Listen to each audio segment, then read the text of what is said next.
basis the society is divided into 4 divisions. तो ये पूछ रहे हैं कि ये जो सोसाइटी है ये 4 भागों में कैसे विभाजित है।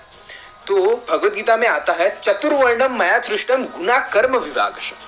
वर्णाश्रम के बारे में भगवान श्री कृष्ण कहते हैं कि ये जो 4 वर्ण है ये मैंने ही बनाए हैं और ये गुण और कर्म के बेसिस में डिवाइड किए गए हैं।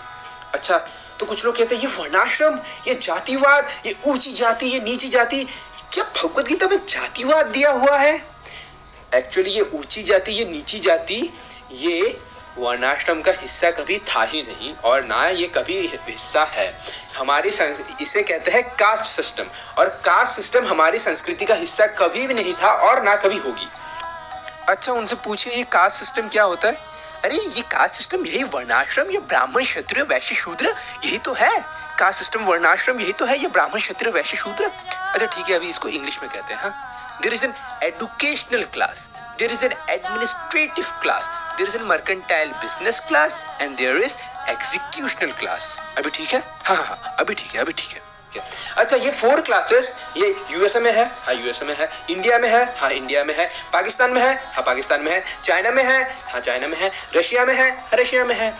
क्या classes? Educative class. Educative class मतलब जो ब्राह्मण है उन्हें एडुकेटिव क्लास कहते हैं। जैसे कि ये हो गए जो लोग एजुकेशन देते हैं, जैसे भक्त भी होते हैं, प्रचार करते हैं, लोगों को स्पिरिचुअल एजुकेशन देते हैं, तो एजुकेटिव क्लास। एडमिनिस्ट्रेटिव क्लास जो लोग पूरे देश को संभाल रहे, administrative class. Mercantile business class जो लोग बिजनेस करते हैं, business class. And executive class जो लोग सर्विस प्रोवाइड करते हैं, वो लोग एग्जीक्यूटिव क्लास।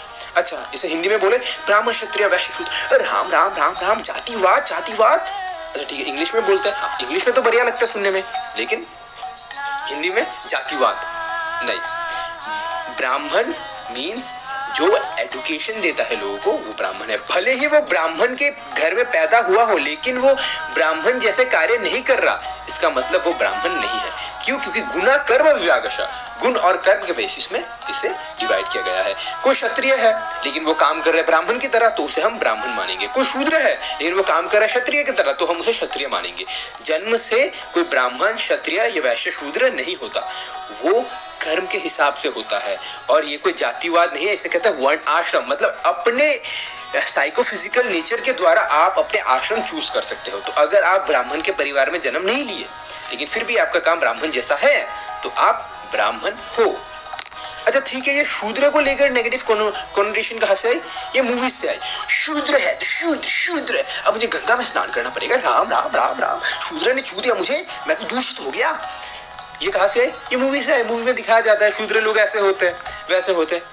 अच्छा, ये शूद्र ऐसे होते हैं? तो लोग ये मूवीज देख के सोचते हैं लो जी यही वैदिक कल्चर है, यही है सनातन धर्म, ऊंची जाति नीची जाति। एक्चुअली कुछ ब्राह्मण थे जिनका जो प्रोसेसर है वो थोड़ा ऊपर नीचे हो गया था, तो उन्होंने ये शुरू किया था ऊंची जाति नीची जाति। लेकिन ये ऊंची जाति नीची जाति हमारी संस्कृति का हिस्सा नहीं है। अच्छा, शूद्र क्या होते हैं? शूद्र मीन्स जो अपनी सर्विस प्रोवाइड करते हैं और उसके बदले सैलरी लेते हैं, उन्हें कहते हैं शूद्र। जैसे डॉक्टर है, वो इलाज करता है, सर्विस प्रोवाइड करता है हमारी, और वो इसके लिए सैलरी लेता है, तो क्या वो शूद्र हो गया? तो क्या हम उसे कहते हैं शूद्र है तो शूद्र मत छू मेरे को, अब मुझे गंगा में स्नान करना पड़ेगा? ऐसा नहीं, ऐसा नहीं है। तो वर्णाश्रम धर्म इज नॉट कास्ट सिस्टम। वर्णाश्रम धर्म में आप अपने साइकोफिजिकल नेचर के हिसाब से, अपने बिहेवियर के हिसाब से अपना आश्रम चूज कर सकते हो। तो ब्राह्मण मतलब अगर आप एजुकेशन दे रहे हो या अगर आपके कार्य ब्राह्मण जैसे है, तो इसका मतलब ब्राह्मण हो, भले ही आप ब्राह्मण के परिवार में जन्म लो या ना लो, क्योंकि ये गुण और कर्म के बेसिस में डिवाइड किया जाता है। ठीक है, तो बढ़ते हैं हमारे दूसरे क्वेश्चन की तरफ।